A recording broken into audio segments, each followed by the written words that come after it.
España no es solo blanca. Nos hemos pasado toda la vida estudiando la historia de una patria que se ha dedicado a invisibilizar a gran parte de los que la han integrado.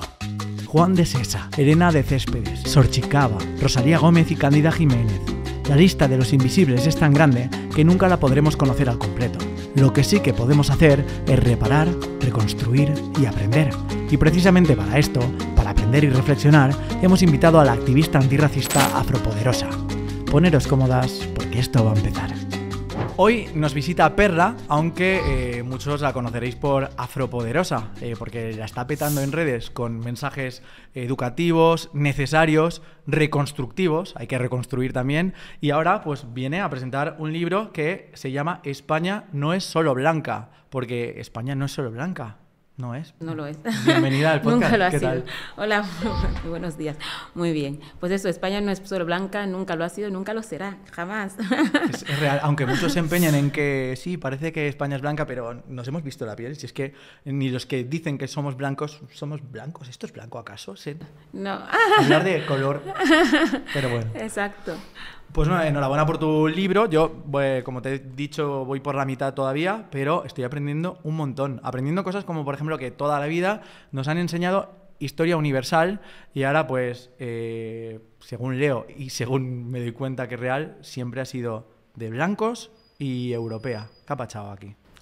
Exacto, porque han sido los reyes del mundo, ¿no? Que han ido a conquistar y tal, pues han contado la historia que a ellos les ha interesado.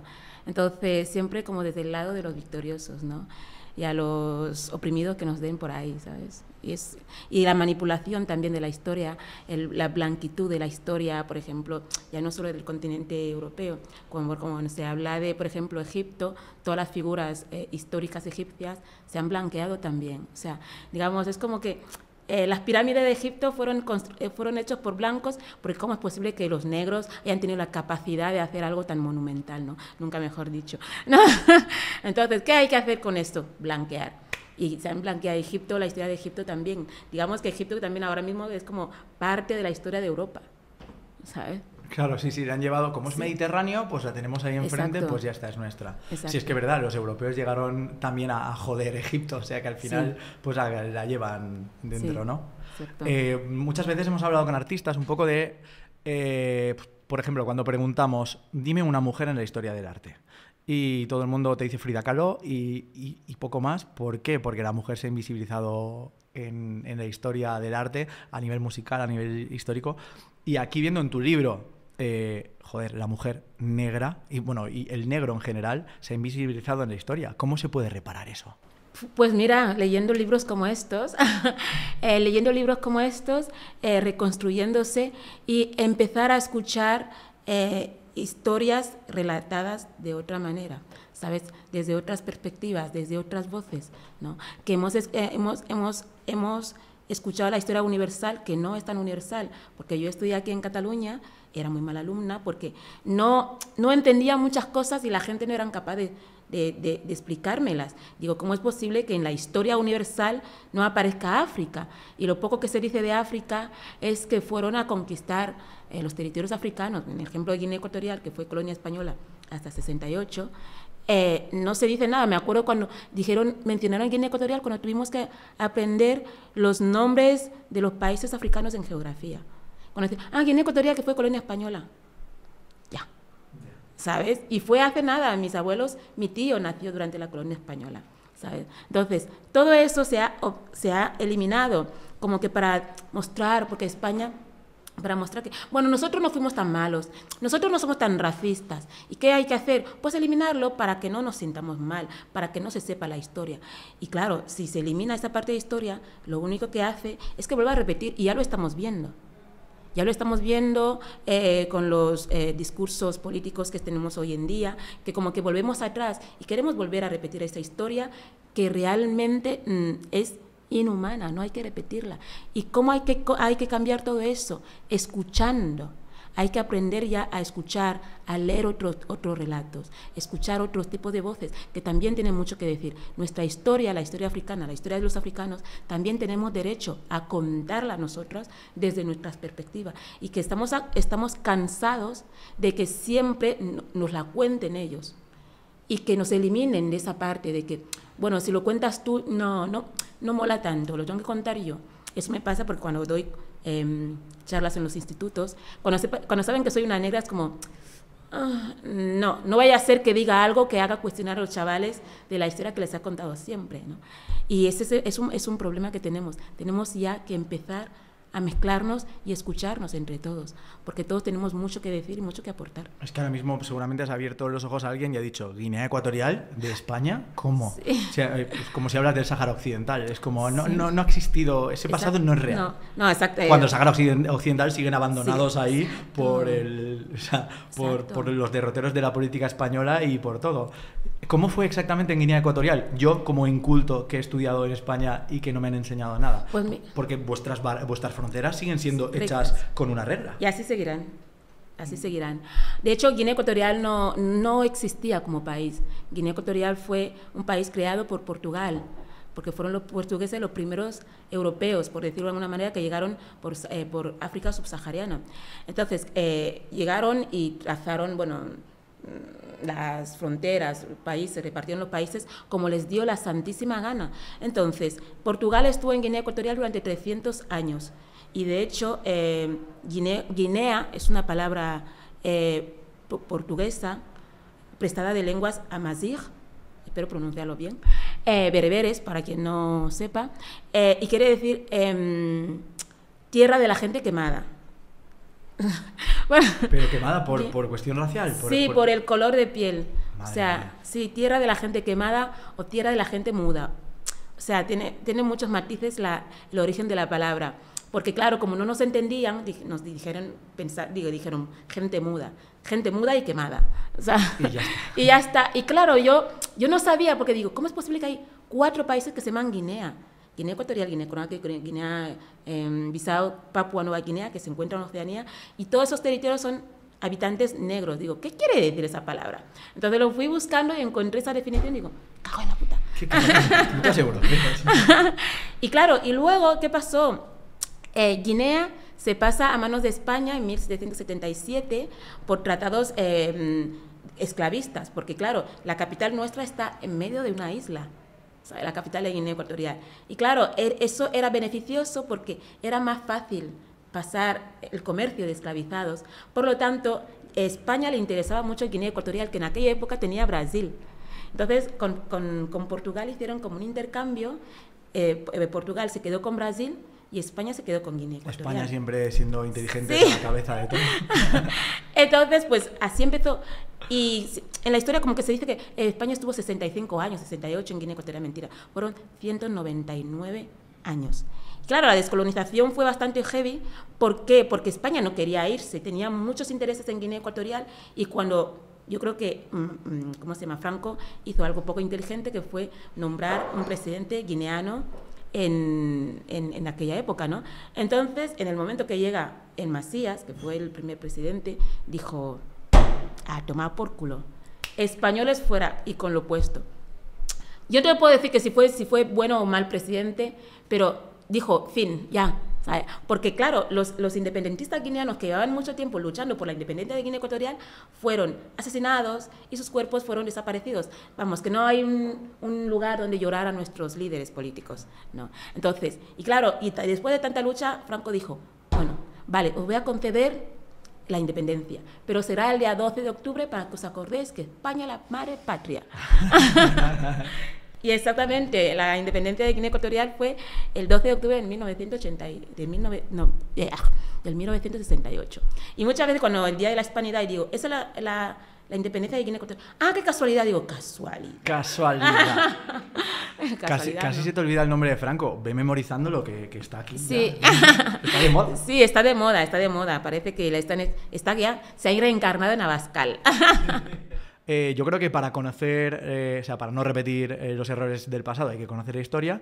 Y para conocerte un poco mejor, me gustaría conocer la tuya, porque sí que he leído un poco por encima. Has nacido en Guinea Ecuatorial, pero luego has vivido en los 2 países fronterizos, en Camerún y Gabón. Y luego te viniste a España. ¿Cómo fue tu infancia allí? A ver, claro, yo nací en una época bastante complicada, que en 1990, 91 concretamente. Claro, Guinea Ecuatorial estaba como acabamos de salir, hacía 20 años que se había independizado de España, ¿sabes? Y en Guinea Ecuatorial no había absolutamente nada, por lo tanto, muchos guineanos tuvieron que emigrar a otros países fronterizos, mayoritariamente Gabón, ¿no? Y mi madre pues fue una de ellas, nos llevó, yo tenía 4 años por ahí, y luego por circunstancias nos fuimos a Camerún. Mi infancia fue bastante dura porque mi madre era madre soltera, no tenía medios, de hecho no me escolarizó hasta los 10 años, porque donde fuimos viviendo mi madre ya bastante tenía con darnos de comer, ¿sabes? Y es una de las razones por las que no como chocolate, porque a los 5 años, jolines, tenía que trabajar ahí en un campo, en una finca de cacao, cobrando una puta mierda para ayudar a mi madre. Y claro, eso me quedó así en plan, jolines. Luego llegas aquí, todo el mundo comiendo chocolate, súper feliz, y encima... Comiendo conguitos. Conguitos. Y es como muchas veces tengo amigas como aquí digo, a ver, es que la explotación infantil es muy jodida. Yo la he vivido, sé lo que es, pero claro, no, la gente aquí no es consciente de todo lo que pasa en esos continentes, de que te vendan, por ejemplo, 10 kilos de cacao a 1 euro, por ejemplo, y aquí vendan una varita a 3 euros. O sea, la desigualdad es bastante brutal. Entonces, yo tuve que madurar mucho antes para cuidar también a mi hermana pequeña. Por suerte, solo somos 2, porque mi madre no tuvo más, porque yo hubiese sido la responsable de todos. Y luego, pues, a través de una asociación, porque mi abuelo era leproso. Mi abuelo era leproso, entonces vivía en un pueblo, una aldea, donde habían solo leprosos, porque eran como gente excluida. Y en la leprosería venían gente curiosa, médicos, para fotografiar a los leprosos, ¿no? Y yo vivía ahí con mi abuela. Entonces vino un médico de Barcelona, yo tenía tuberculosis ósea, que es como una deformación del hueso de la columna vertebral. Y me vio un médico de Barcelona y me dijo, lo tuyo tiene cura y algún día te voy a llevar a Barcelona y te van a poder curar. Y así fue, y 2 años después, eso fue en 2011, y 3 años después me vine a Barcelona. Me crié con una familia de acogida española, que en principio venía a quedarme 1 año, y mis padres me dijeron, oye, te puedes quedar a estudiar con nosotros si quieres. Y yo, vale. Entonces, cuando cumplí 18, 19 años, dije, ya, me vuelvo a mi país con mi madre, que ya la echaba muchísimo de menos. Y bueno, mi infancia aquí fue bastante dura también, porque claro, yo no supe que era negra hasta que llegué a España. Y no porque no era consciente del color de mi piel, obviamente, pero yo no sabía que suponga un problema o una barrera o algo, ¿no? Yo me veía igual que mis compañeras. O sea, no quiere decir que yo me viera blanca, sino porque yo no sabía que mi color fuera diferente, ¿sabes?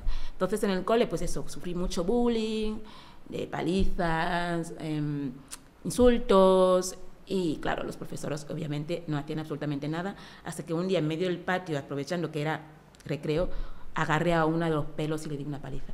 Oye, no a la violencia, pero jolines. Me quedé a gusto durante todo el curso. Ya nadie... Y claro, aproveché para que todos los vieran que le daba esta paliza y dije, el próximo que se vuelva a meter conmigo acabará con ella. Entonces era como... La negra chunga. Digo, prefiero ser la negra chunga a ser la negra pobrecita que están ahí pegando, ¿sabes? Y así.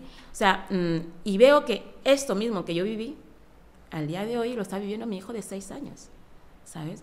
O sea, no ha cambiado mucho. Y como he dicho antes, estamos retrocediendo. Porque claro, según qué partidos políticos que están difundiendo esos mensajes de odio, de rabia, de rencor, que no sé de qué, y se supone que nosotros somos los que tenemos que tener rencor a España, como dijo una, y tiene que dar gracias que solo queremos justicia, no venganza. Claro. Digo, y encima venimos aquí y resulta que somos el problema. Pero es rencor, no, es miedo. Es miedo a lo diferente, ¿no? Es miedo, pero es que se tienen que tener miedos a ellos mismos, porque los diferentes son ellos, por tener esas mentes tan podridas, ¿sabes? Porque yo no me veo diferente a ti, porque tú y yo estamos hablando normal y estamos... 2 ojos, una nariz, labios... Exacto. Tenemos órganos... Es como me dicen, es que eres una exótica. Digo, ¿exótica por qué? Si hay millones de personas en el mundo igual que yo. Tú y yo somos iguales también. Claro. O sea, una cosa que me digas, esa planta, que es una planta única en el mundo, puede tener que ser exótico. Pero yo, ¿por qué soy exótica? ¿Tú por qué no eres exótico para mí? ¿sabes? No, la gente asocia quizá el exotismo a lo diferente. Exacto. Es un poco, y probablemente es esa reeducación que necesitamos, como cuando has entrado y la compañera te ha dicho, ¿qué pelo más chulo? Porque es un pelo muy chulo, es un pelo diferente, pero claro, una cosa es que te digan qué pelo tan chulo y la otra que te digan el clásico, puedo tocarlo. Sí, o también, por ejemplo, la exotización siempre es, digamos, también va acompañado de la sexualización, porque nadie te va a decir, tienes una mente exótica, por pensar diferente, ¿no? O por tener una mente abierta. No, o sea, la exotización siempre es como en el campo sexual, en plan, qué labios más exóticos, qué color más exótico, o sea, en el momento que pensamos en exotización, lo asociamos como el sexo, ¿no? Como el erotismo. ¿Sabes?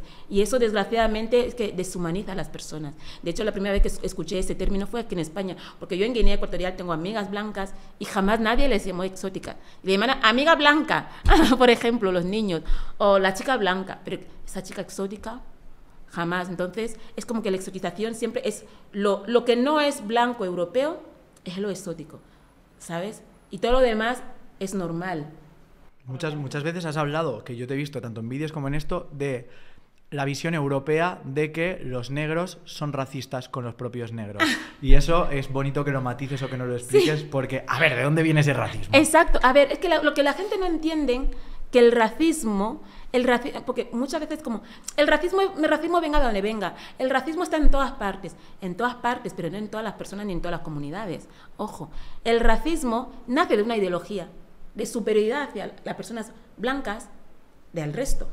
Digamos, y había estudios zoológicos y científicos que demostraban, porque en ese caso el racismo a los negros nos tocó el peor papel de la historia, porque sufrimos racismo ya no solo de los europeos blancos, sino de los árabes, de los asiáticos, de los americanos, ya sea del norte, sur, o de todo. Entonces, en ese papel que nos ha tocado en la sociedad, el racismo no es venga donde venga. El racismo es que defiende una ideología de superioridad. Y cómo refuerza esa superioridad esa ideología de superioridad. Con la desigualdad social, opresión, eliminación, porque los negros han sido eliminados, perseguidos toda la historia. La marginación, ¿no? Tú te vas a Guinea Ecuatorial como blanco, quizás alguien te llame blanco, pero tú tendrás más oportunidades laborales, de todo, que yo, que soy guineana. Solo por el hecho de ser blanco. ¿Por qué? Porque a los negros se nos han educado toda la vida que tú eres superior que nosotros. Y de hecho, hace poco publiqué unas fotos de unos niños en Guinea Ecuatorial que les enseñaban el saludo nazi, ¿no? Las vi, me parece muy fuerte. Claro, o sea, esos libros, por ejemplo, que una vecina me dejó en 1968, de 65, que defendían la superioridad del hombre blanco europeo y de la religión cristiana. Esos mismos libros, que era un libro de primaria, esos mismos libros estudiaba mi abuelo. Esos mismos libros estudiaban mis tíos. O sea, crecimos en un ambiente, en una sociedad en la que nos inculcaron que somos inferiores. Por lo tanto, esa inferioridad, ese pensamiento de inferioridad sigue muy presente en los países africanos, sigue muy presente en Latinoamérica. Por lo tanto, el blanco siempre es como el rey. Tú no vas a sufrir racismo en ninguna parte, de ningún lugar donde la mayoría sean negros. Tú puedes sufrir xenofobia o llámalo como quieras. Y es que ni siquiera xenofobia, porque tú estás por encima de todo el mundo, ¿no?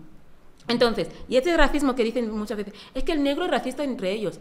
Obvio, nos han educado, nos han enseñado durante 500 años que somos inferiores. Entonces, además, lo que ellos consideran como racismo, no es racismo, porque si yo discrimino a un negro, no lo hago porque es negro.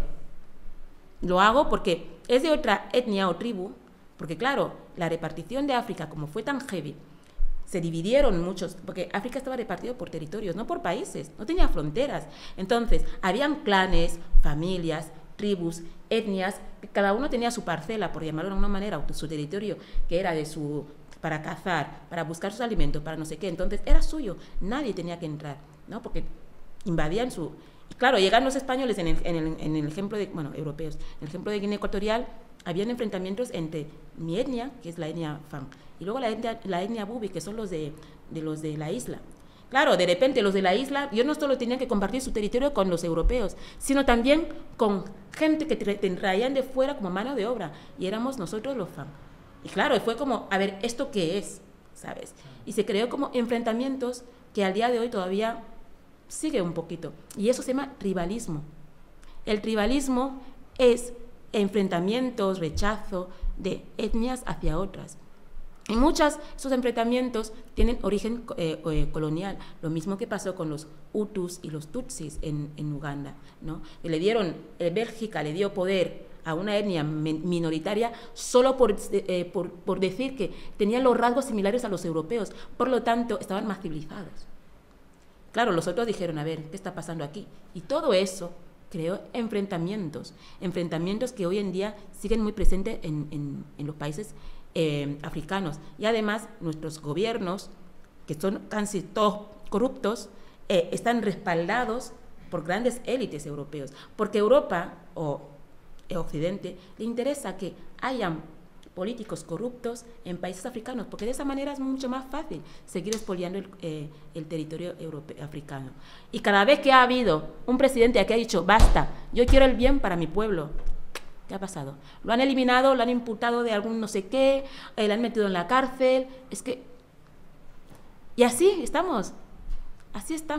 No podemos avanzar, porque Europa tiene miedo de África. En el día de África se levante, se crea una unión africana de verdad, y el pueblo africano se reúna de verdad, Europa es el que tendrá que venir en patera. Ya lo hicieron en su momento. Claro.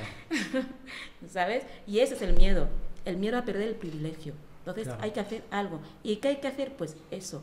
Corruptos africanos, sí, porque de esa manera seguimos saqueando. Hay generar bulos, generar miedo y generar deshumanizar de alguna manera. Me parece muy tocho, muy fuerte, y ahora hemos tenido un ejemplo de la tragedia en el Atlántico en la que 5 ricos han muerto buscando el Titanic.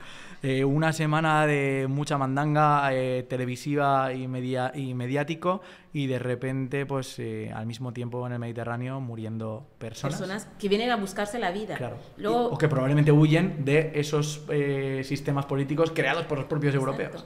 Y es que encima se piensan que porque una persona venga en patera ha venido gratis. No. Yo tengo amigas conocidas que pagaron 3.000 euros por venir en patera. O sea, y encima o sea, tienen que esperar, tienen que esperar como 7 meses, 6-7 meses para poder venir y esperar, porque hay mucha gente que viene, ¿no? Entonces, es como que se piensan que es un camino fácil. No, esa gente lo pierden mucho, están ahorrando durante tiempo para venir, venden su casa, lo que tengan, y no vienen aquí porque no pueden pagarse un billete o ¿cómo se llama? O un visado, sino las leyes, la política europea les imposibilita poder solicitar un visado. Y es como eso cuando, por ejemplo, se habla de apropiación cultural y la gente le dice, ¿cómo se puede hablar de la apropiación cultural si el mundo está globalizado? Digo, para ti será globalizado porque con tu pasaporte tú puedes entrar en cualquier lugar del mundo. Con mi pasaporte africano, ¿no? Tengo muchas limitaciones. Yo para venir aquí a España por segunda vez me denegaron el visado 4 veces. 4 veces teniendo todo en regla. Pues imagínate una persona senegalesa que está pidiendo visado en Guinea Ecuatorial. Imposible. O sea, imposible. Y claro, nos cierran las fronteras, ellos pueden entrar a nuestras casas, pero nosotros no podemos venir. Porque si venimos es como para imponer nuestra ideología, que yo no sé qué ideología es esa, para imponer nuestras costumbres, que muchas veces también lo he escuchado, nuestras culturas, y es como, si vuestra cultura ya nos la robasteis, o sea, nuestras culturas, ya no tenemos casi cultura. Y de hecho, vuestra cultura también forma parte de la nuestra. Pero es que hablando de piel, hablando de cultura, perdona, pero si en la península ibérica ha habido 8 siglos de dominación musulmana y solo 7 de cristiana. O sea, ¿de verdad creemos que en nuestra piel, en nuestros rasgos, en nuestra cultura? Yo soy de Alicante. O sea, me parece como ridículo que todavía esté predominando y ganando esa ideología o ese... O el español de pura cepa, ¿no? Claro, de pura cepa, que es de cepa. O sea, no. Abascal, todo eso es un español. Tiene cara de morisco. O sea, es que encima se llama Habascal, a saber cómo se pronunciará en árabe. Claro, o sea, que es como, no puedo entender. A mí una de las cosas en el libro que he visto y que me parece muy bueno porque desde la visión europea quizá no se puede tener, es cuando tú llegaste a Barcelona por primera vez y te quedaste en shock al ver un mendigo. Sí. Entonces me parece guay porque es como, aquí estamos pensando que África es todo mendigos, que todo el mundo está en la calle y para nada. Cuéntame un poco. No, a ver, para mí me resultó, porque claro, yo era la casa donde iba a vivir y había un mendigo, un señor durmiendo. Y yo le pregunté a mis padres, los que iban a ser mis padres de acogida, digo, ¿pero qué hace ese señor aquí? Y me dice, es pobre. Digo, ¿pero no tiene casa? No tiene casa. Digo, ¿pero no tiene familia? No, ya no tiene familia. ¿Pero cómo es posible que alguien en el mundo no tenga familia, sabes? Me costó mucho entenderlo, porque yo, donde yo vengo, en mi país, mi madre, bueno, mi familia es una familia muy humilde, somos muy humildes, pero tenemos nuestra casa, ¿sabes? Aunque sea de alquiler, sí, tenemos nuestra casa. Y en Guinea Ecuatorial, la gente no vive en la calle, no pedimos en la calle, porque un familiar tuyo, si está en la calle en condiciones normales, porque es cierto que algunas personas que tienen esquizofrenia, porque en Guinea Ecuatorial el tema de la salud mental todavía no es como una prioridad. Entonces, hay muchas personas con enfermedades mentales que su familia intentan aislarlos, por ejemplo, protegiéndolos o atándolos hasta incluso para que no vayan a la calle, y al final acaban yendo a la calle y la familia como que pierde el control de esa persona porque ya no pueden hacer nada. Aunque hoy en día ya hay un centro psicológico donde ya van buscando esa gente, esas personas, y los meten en el centro psiquiátrico. Pero claro, ver a una persona pidiendo en la calle es como, si tú tienes un familiar, el familiar siempre dice, bueno, si vente a mi casa, ven a vivir a mi casa y me ayudas con las labores del hogar o hacer algo mientras vives aquí, porque también es una vergüenza para la familia que un familiar tuyo esté durmiendo en la calle, ¿sabes? Porque todavía sigue habiendo esa, digamos, esa familiaridad, o aunque no sea tu familia, siempre vendrá alguien a decirte, pero ¿qué pasa? ¿Por qué estás aquí? No, por tal, pues nada, vente a mi casa. Y lo digo yo, que muchas veces en mi país no tenía que comer al día y de repente alguien me invitaba a comer y yo, anda, ¿sabes? Tiene la cara dura de hablar de primer mundo y tercer mundo cuando el primer mundo es el que tiene mendigos por la calle y es Estados Unidos, la gran capital del primer mundo. Si circulas por Los Ángeles son todo mendigos, yonkis y es como, bueno, si eso es lo que queremos en este mundo globalizado y en este capitalismo voraz. Exacto. Es bastante lamentable que haya personas. El otro día conocí a un señor de, no me acuerdo qué país, que tenía un doctorado de no sé qué. Hablaba 4 lenguas y estaba en la calle.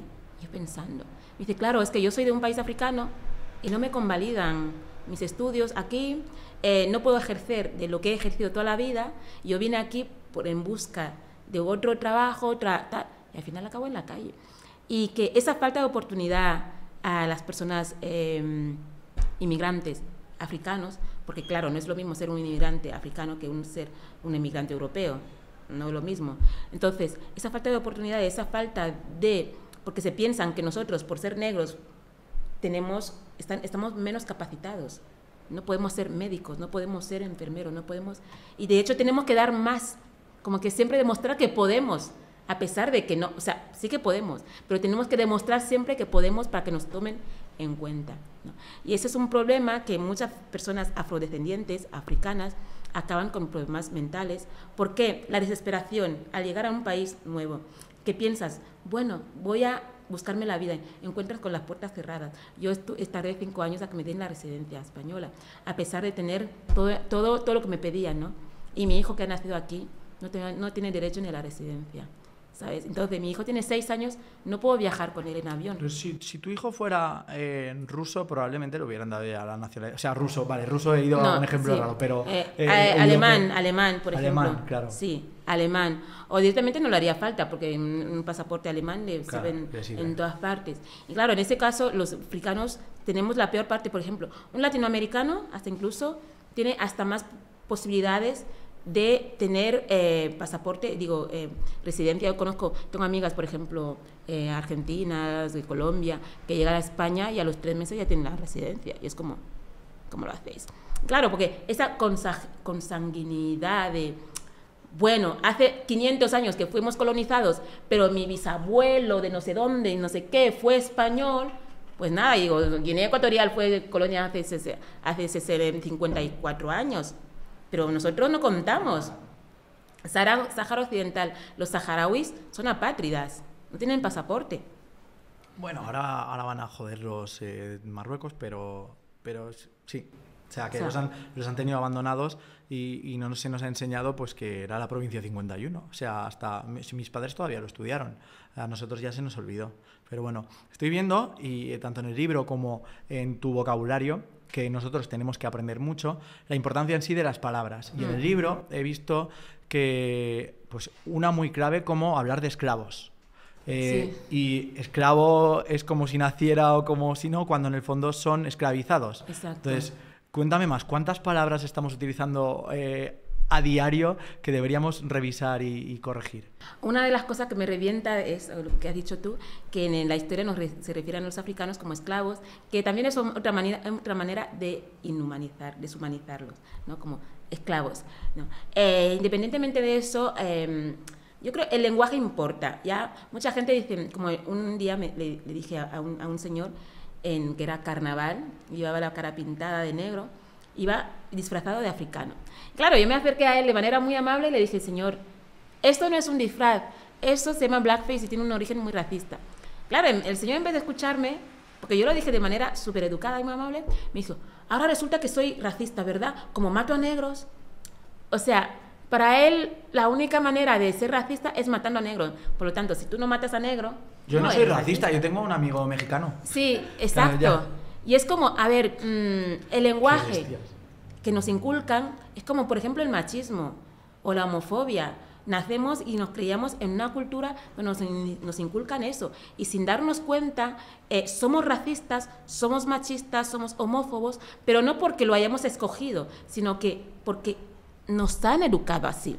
Entonces, en el momento que una persona que pertenece a un colectivo oprimido te habla, tienes que aprender a escuchar, ¿no? Para saber, o sea, para cambiar eso, porque en el mundo tenemos que cambiar aquello que hace mal a las personas, ¿no? Entonces, el lenguaje, por ejemplo, mi profesora quise estudiar así un curso de costura, me vino mi profesora, me dice, ¡buah! Estoy cansada, hoy he trabajado como una negra. Y le dije, Ana, yo soy negra y no pego palo al agua, tú verás. Digo, tú verás, con negra le estás comparando. Claro, trabajar como una negra, ¿cómo trabaja una negra? Y claro, esas cosas, esas palabras o esas, no sé, ahora no me sale el nombre, pues viene de la esclavitud. ¿Microrracismos? Sí.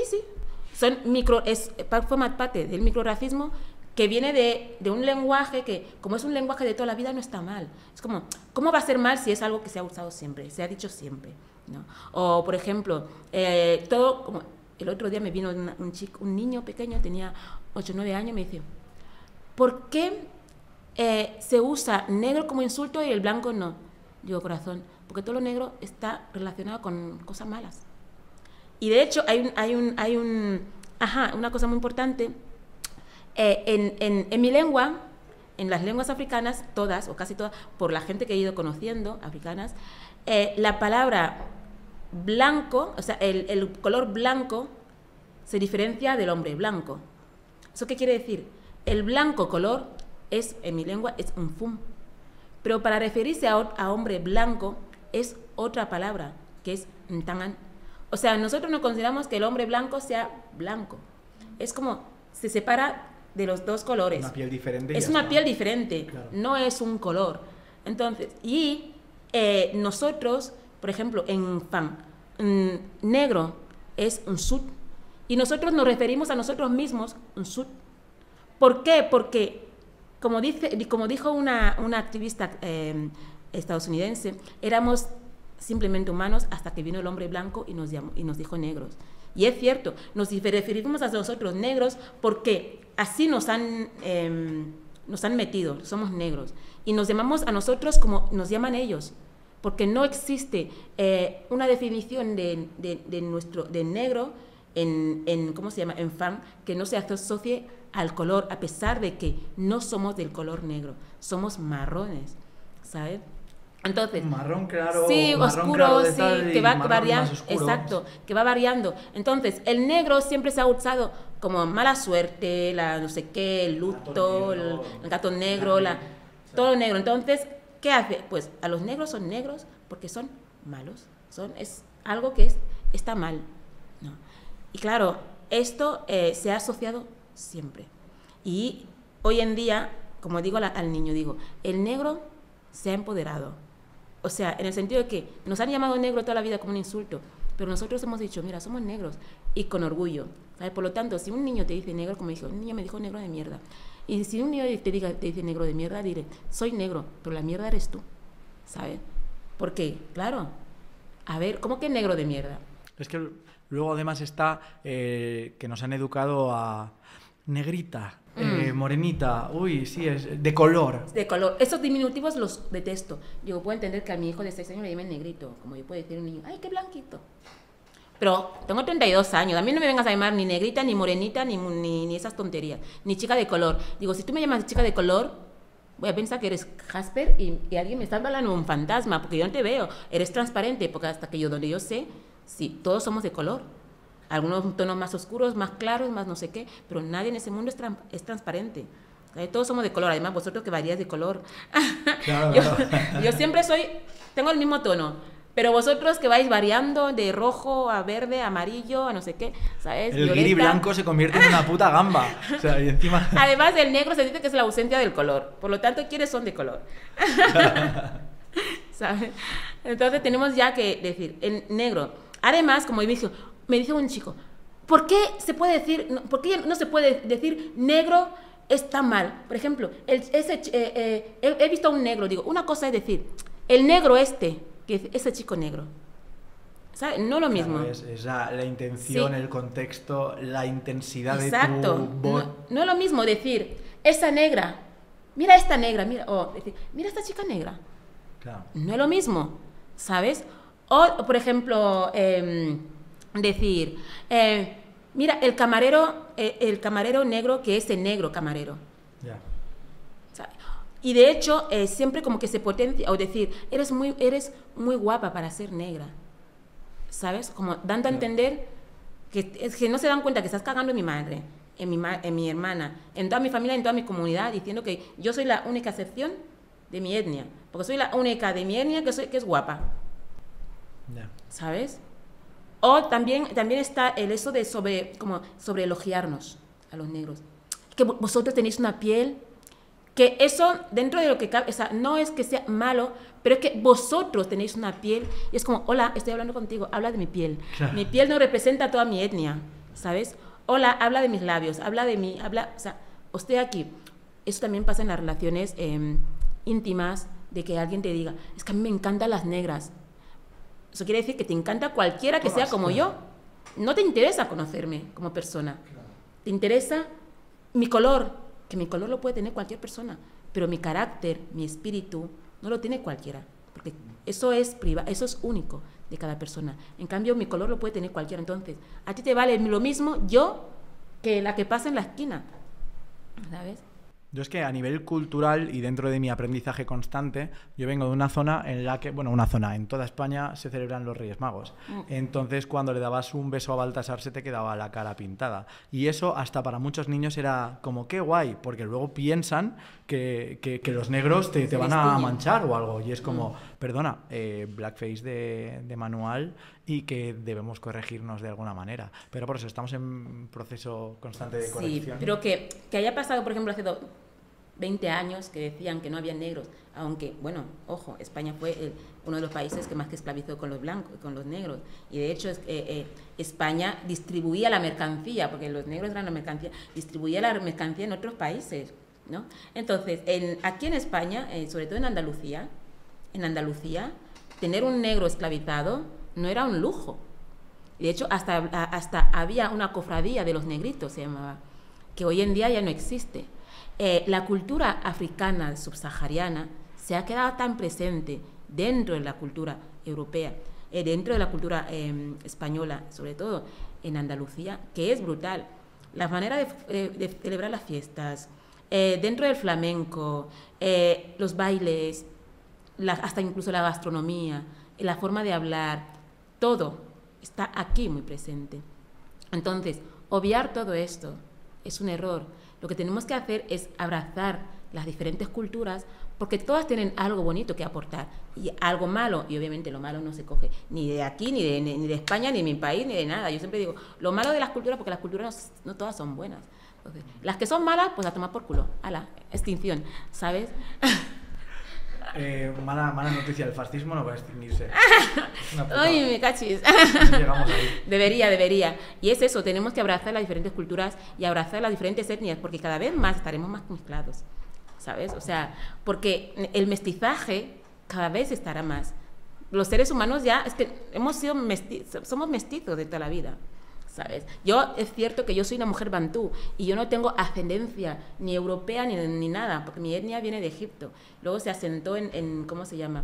Se asentó en Sudán del Sur y con la invasión musulmana, porque mi etnia no quiso ser invadida por ninguna religión, con la invasión musulmana nos hemos mudado a Sudán del Sur, a donde estamos ahora. Lo curioso es que luego fuimos invadidos por el catolicismo, pero bueno. Ahí estamos. Perseguidos toda la vida. Sí, en Guinea Ecuatorial hay más iglesias. Solo que los judíos han sido perseguidos también, pero tienen dinero. Exacto. Y no son tan oscuros de piel. Claro. Los que son perseguidos. Claro, O sea, sí. porque los que no son perseguidos son negros. Que el otro día estuve hablando de eso, que la gente me dice, ya, pero los judíos también sufren racismo. Digo, a ver, los judíos eran más por sus ideologías o su forma de vida. No eran perseguidos por su color de piel. Ya, pero también hay judíos negros. Digo, los judíos negros no eran judíos, eran negros, simplemente, ¿sabes? Y de hecho, los judíos podían, si podían cambiar de religión, podían pasar desapercibidos. Un negro judío, aunque se haga católico, musulmán o lo que haga, era negro. Y cuando la gente te dicen que los judíos también sufrían racismo, no lo hacen con la visión de los judíos negros, sino la visión de los judíos blancos. De todos modos, es que también depende de cómo se publicite tu causa. Judíos tienen dinero, tienen Hollywood, y pelis sobre el holocausto judío hay infinidad.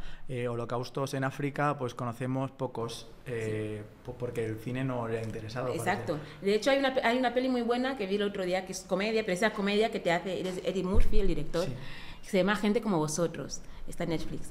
Y es eso, que es una familia multicultural de judíos blancos y una familia ascendencia africana. Claro, una de las escenas que más me gusta es como la judía, que siempre dicen las chicas, que es como, ay, es que vosotros los negros, es que la nuera, es como que sobre elogiarla, y llega un momento que la nuera dice, por favor, quiero que me veas como persona. Claro, que soy yo, no. Que soy yo, no no nosotros, ¿sabes? Claro. Y dice, claro, pero es que los judíos también y los negros compartimos más, dice Eddie Murphy, pero estás comparando el holocausto con la esclavitud. Claro. Dice, no, pero claro, nosotros, dice, a ver, mi abuelo cultivaba algodón, ¿qué hacía el tuyo? Vale, era podólogo. ¿Y el abuelo de tu abuelo? Podólogo.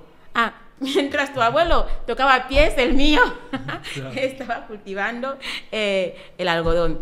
Para que vean la diferencia, porque no es lo mismo. ¿Todos los holocaustos son malos? No, desde luego. Ahí, no, pero desde sí luego. que es verdad que Exacto. Que no se ha visibilizado. ¿Por qué? Porque hemos visto que los podólogos pueden pagar luego el cine. Exacto. Además, luego le dijo, vale, eso ya ha pasado muchos años, pero a ti no te van a parar en la calle por ser judío hoy en día.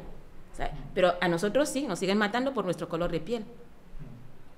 Así que no hay que comparar, las comparaciones siempre son odiosas, que lo estoy haciendo ahora mismo, pero porque estamos hablando claro. En un tema concreto, pero nunca hay que hacer, es que claro, y los otros, no, yo no estoy hablando de los otros, estoy hablando de mi caso. Claro. Como cuando se habla de racismo en España y te dicen, ya, pero en Estados Unidos, no, yo no sé qué pasa en Estados Unidos, me llega lo que te llega a ti, pero yo estoy en España y quiero que me escuches lo que está pasando en España, no quiero que me hable de Estados Unidos, ¿sabes?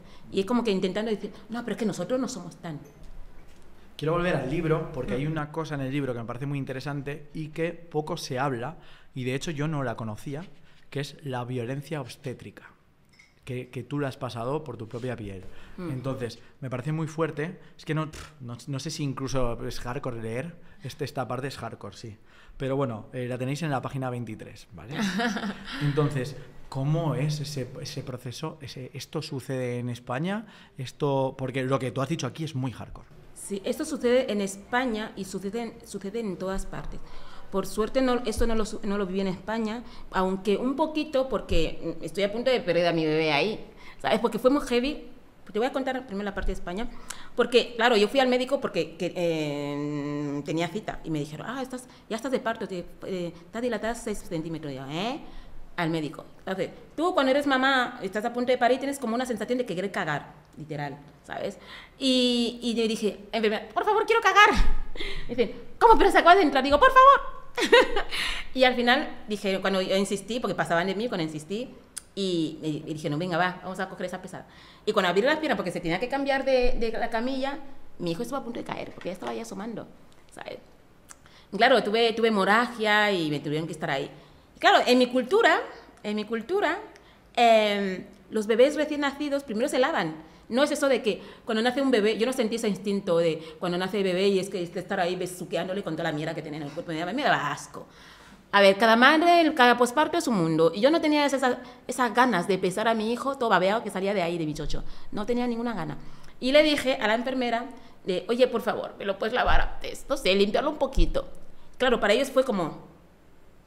no, es que... Nada más salir de la habitación, llamaron a los servicios de menores. ¿Eso se lo hacen a una mujer blanca? No. Te digo yo que no. Llamaron a los servicios de menores para quitarme al niño.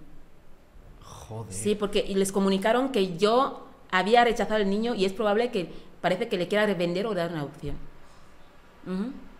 Y estuvimos ahí un proceso de seguimiento, ¿eh? Joder, con tu hijo. Acaba de llegar a España y ya racismo... Sí, acaba de salir. Acaba de salir y dice, nada. Sí, tuvimos un proceso ahí de seguimiento para asegurarse de que yo no iba a vender al niño. Y era como, a ver, no, he dicho eso porque yo no quiero besar a mi hijo o tenerlo ahí con esta cosa asquerosa del cuerpo. Sí, digo, a ver, ya es mío para toda la vida. No me cuesta nada esperar 5 minutos más para que lo limpien. Pero para eso era como que yo voy a vender a mi hijo. Y en uno de los momentos que cuando empecé con el tema de la documentación, llamando a abogados y tal y cual, consultando, me dijeron, bueno, es que es un tema bastante complicado. Y bueno, lo que he contado del médico es parte de la violencia un poco leve, pero sí que forma parte. Y luego los abusos de ¿cómo se llama?, de extranjería o de las leyes, me decían que tenía 2 opciones para que mi hijo esté legalizado en España. Una, darle a una familia de acogida, mi hijo tenía 3 meses, darle a una familia de acogida y la familia de acogida le va a hacer la residencia o la nacionalidad y a través de mi hijo yo podría hacer la residencia. Sí. La otra opción era que yo me vaya, que eso fue más heavy todavía, que vaya a Melilla, en patera y venir con el niño. Porque de esa manera cogerían al niño y le podían dar la documentación. ¿Eso te lo han dicho a ti? ¿Que sí. ¿Médicos? No, médicos no. Eso como te he dicho, que eso me lo dijeron los abogados. Unos de los abogados que consulté. Que tenía que ir a Melilla. Y de ahí, como mi hijo todavía era muy pequeñito, venir en patera y de esa manera mi hijo lo podían... Que tampoco funciona así. Vete y arriesga la vida y gástate un dineral para... Que tampoco funciona así, porque yo tengo amigas que han nacido aquí o que han venido aquí desde los 5 o 6 años que todavía siguen sin tener la nacionalidad española. O sea, es muy heavy. Joder. Y ya lo otro, que fue mi país, que ya fue más heavy todavía, porque yo he sido mamá 2 veces. Y la primera fue mi país, que me abrieron, porque claro, mi bebé pasaba 4 kilos, me abrieron, luego no me cosieron, de hecho, tengo problemas, no sé si vaginales, no sé cómo decirlo, que me abrieron y no me cosieron. Entonces, que se me quedó como una parte abierta que me provoca muchas dolencias, me provoca mucha inseguridad y eso. Y durante el parto me pegaban, me decían... empuja, pues claro, el bebé era tan grande que yo soy muy pequeñaja, pero ya no tenía fuerzas y me pegaban, empuja, cuando estabas ahí follando con no sé qué, tú no, ahora mira las piernas y empuja. Me clavaban, ¿cómo se llama?, bisturís, o sea, fue horrible. Y claro, en el momento que me pasó eso dije, mi próximo parto aquí no lo voy a tener. Y fíjate, llego a España y también más o menos por la misma línea, que es verdad que no me pegaron, pero los comentarios, ese mal rato, también incordia bastante. ¿Eran hombres o mujeres? Mujeres. Eran mujeres. Eran mujeres. Sí. Joder. Es como le he dicho antes, al final el machismo y todo eso lo mamamos, y luego lo reproducimos las mujeres. ¿sabes? Que muchas veces no somos capaces de tener empatía con otra mujer que está pasando un momento tan doloroso, tan complicado como es un parto, y luego joderle la vida luego, ¿sabes? Claro. Es alucinante. Qué mal. Dejamos esto y vamos a algo no menos agradable, pero un poquito más, pero no menos agradable, y es la representación en el cine, ahora mismo, en el cine y en todo. Pero que la gente se nos cabree por tener una Ariel negra o por todo, o sea, porque ahora mismo es todo. Hay un beso entre mujeres y es todo mal. Pero claro, históricamente vemos cómo todos los egipcios han hecho Charlton Heston, todo el mundo puede hacer de todo. Russell Crowe hizo de gladiador, todo el mundo puede hacer todo lo que quiera. Sí. Entonces... Es que es complicado porque ¿cómo le explicas a la gente que las sirenas son deidades africanas y no son seres mitológicos griegos? Porque claro, las sirenas griegas, bueno, no se llamaban sirenas en aquella época, o sí, no lo sé, pero eran más bien arpías, eran mitad mujeres, eran mitad humanas, mitad aves, eran unas cosas horribles. Claro, allá por no sé si 2000 años antes de Cristo, cuando los griegos pisaron por primera vez los mares africanos, se encontraron con que los africanos veneraban una diosa del agua que era mitad pez, mitad cola, mitad humana, mitad pez. Y a la vuelta modificaron la estructura de las sirenas y lo convirtieron en seres mitológicos. Yo siempre le digo a la gente, tú que tanto dices que una sirena no puede ser negra, o Ariel no puede ser negra, digo, yo he mamado la cultura sirenaica, por decirlo de alguna manera. Yo en mi pueblo hay horas que no podemos ir al río, porque nos decían que es la hora que se baña la sirena. ¿Sabes? A partir de las 6, nadie puede ir al río en mi pueblo, porque es la hora que se bañan las sirenas, nos decían de pequeña. Entonces, yo he crecido con todo eso, con toda esos seres mitológicos, que en Guinea, en muchas culturas africanas, no son seres mitológicos. Por ejemplo, en Nigeria, en la etnia Yoruba, que lo tienen muy presente, que veneran a las sirenas, que las tienen. Y de hecho, una persona que tiene la sirena, que es como, por ejemplo, aceptar a Cristo, pues se aceptan a las sirenas. Y las sirenas, pues, te dan como protección, riqueza, porque la sirena se presenta como una mujer lujuriosa, ¿sabes? Es una persona, es un ser que cambia de forma, puedes aparecer como blanca, como negra, como hombre, como mujer, hasta incluso como serpiente, ¿sabes?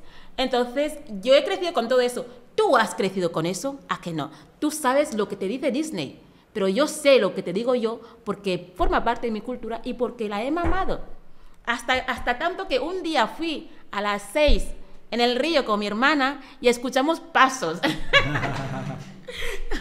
Y mi hermana y yo salimos del río que no cogimos agua. Mi madre nos mandó a coger agua en el río. Y llegamos a casa con los cubos vacíos porque estábamos seguras que era una sirena, ¿sabes? O sea, ¿tú lo has vivido eso? ¿Esa adrenalina la has vivido? No. Por lo tanto, tú no me puedes venir a decir, Ariel no puede ser negra. ¿Tú qué sabes de las sirenas? Nada, ¿sabes? Entonces, es como, Ariel ya se ha vuelto a su origen. Negra, ya está. O sea, es así. A ver, Disney ahora se cura en espanto y son 5 hijas, cada una de uno de los 5 mares, entonces sí, así ya tenemos a todos. Que está bien, porque al final la representación es que una niña cuando tiene 3 años pueda sentirse identificada en eso que crece. Además que para ellos es mitología. No son seres que existen. Tú no crees en las sirenas. Ellos no creen en la sirena. ¿Han visto a la sirena? No. Por lo tanto, la sirena puede ser como le salga del mismísimo rabo. Yes. Entonces, es como, ¿qué más te da a ti? Como sea, es que están arruinando mi infancia. Pues una mierda de infancia que has tenido.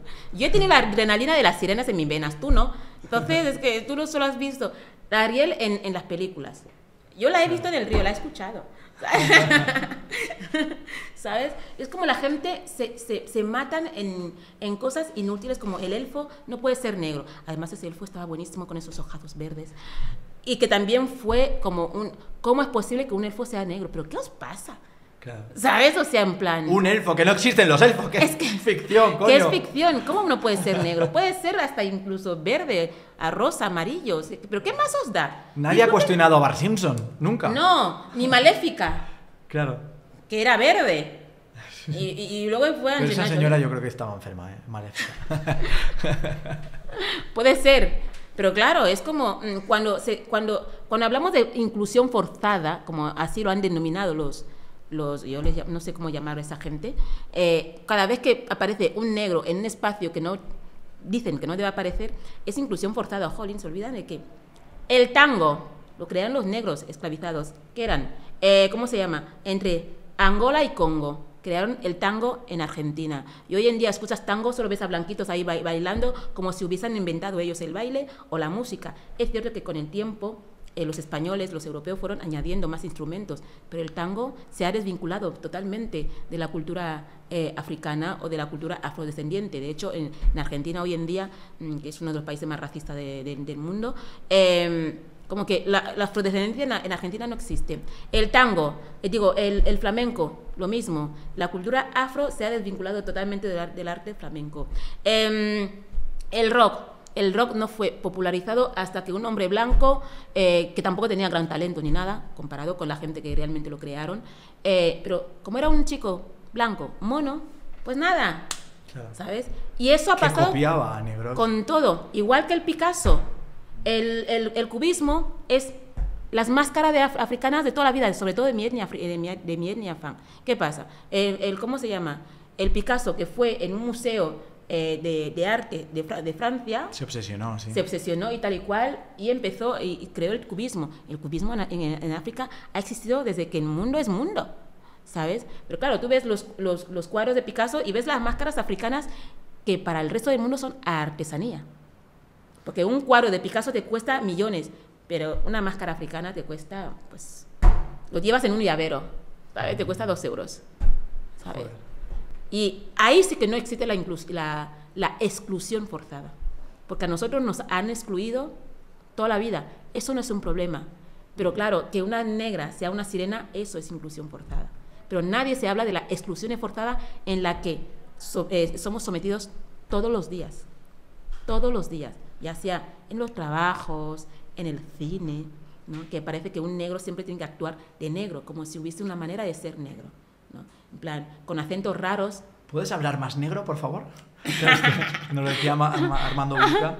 Exacto, o sea, como que es como el ejemplo de Ogombo, de la que se avecina. Sí. Pues todos los negros tienen que actuar igual, a inventar, porque ese chico le escuchas hablar y no tiene nada, o sea, tiene un acento andaluz o no sé de dónde, claro, que flipas, o sea, nada que ver. Y es como que un negro tiene que inventarse un acento para poder actuar de negro, y tiene que ser del negro gracioso, de esclavo, de delincuente, siempre los mismos papeluchos. Y de hecho hasta de corruptos o delincuentes tampoco tenemos papeles principales, ¿sabes? Ni eso, porque un narco, un no sé qué, siempre será un blanco. Digo, pero no se supone que nosotros somos los delincuentes. ¿Por qué no tenemos papeles principales como delincuentes que somos? Tampoco. Porque por un buen delincuente solo tiene que ser un blanco. Si no, no vale. Y hablando de papeles en la vida real y vinculándolo a España, no es solo blanca. Las próximas semanas probablemente quieran hacerla solo blanca. ¿Cómo ves el panorama que nos espera ahora? Está muy jodida la cosa, está muy jodida. Yo solo digo, la gente tiene que votar. O sea, yo por desgracia no tengo esa fortuna de poder votar porque no puedo. Pero yo pienso que España no tiene que permitir eso, no tenemos que retroceder, no se tiene que retroceder atrás y volver a pasar por lo mismo. Que una mujer me dijo el otro día, tiene que entrar Vox porque para hacer una limpieza. Y yo le miré y dije, señora, yo no tengo un problema, la limpieza es eliminar a los inmigrantes. Digo, yo no tengo ningún problema en volver a mi país, porque yo voy a volver a mi país, es mi país, yo amo mi país. No tengo ningún problema en volver a mi país. Pero tú como mujer vas a volver a la cocina, pobre de ti que tengas un hijo homosexual, porque le van a matar en la plaza del pueblo como hacían antaño.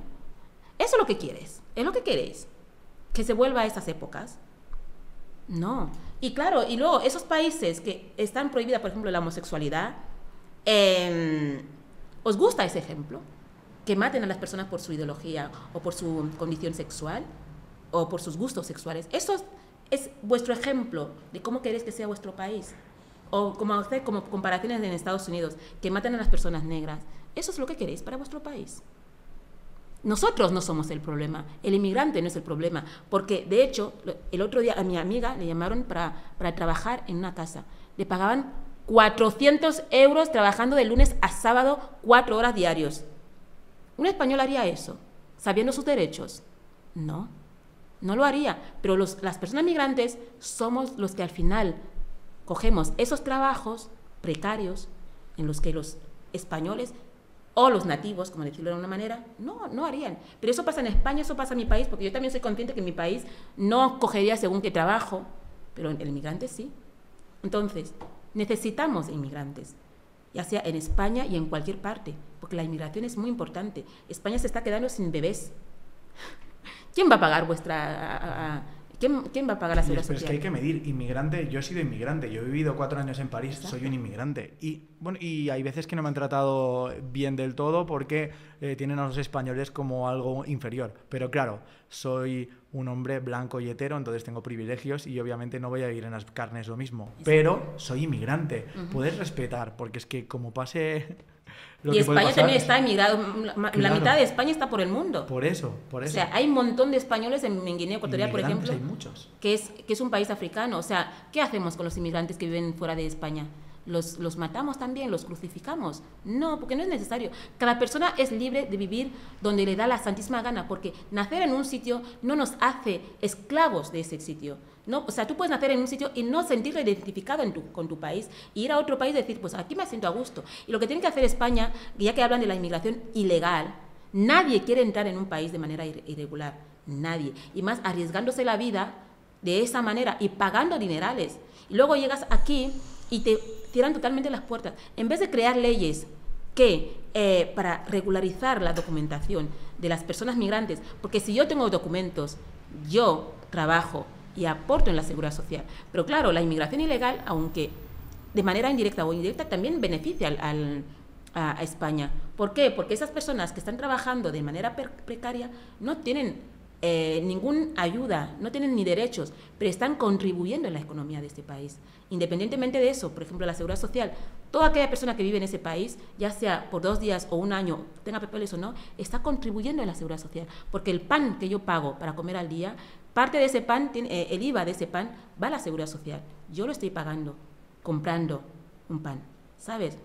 Y eso es uno de los ejemplos. Aquí nada es gratis. Nadie te da nada absolutamente gratis. Eso que dicen que a los inmigrantes... A mí me han llegado a decir que me dan 2.000 euros al mes y una vivienda. Digo, ¿dónde tengo que firmar? Porque yo lo hago. ¿Para qué voy a ir robando trabajos si puedo vivir? Si puedo vivir gratuitamente. Todo eso son bulos. Y la gente se lo cree. ¿Por qué? Porque no son capaces de ver más allá. Y se piensan que el problema somos nosotros. Nosotros no somos el problema. Eso cómodo.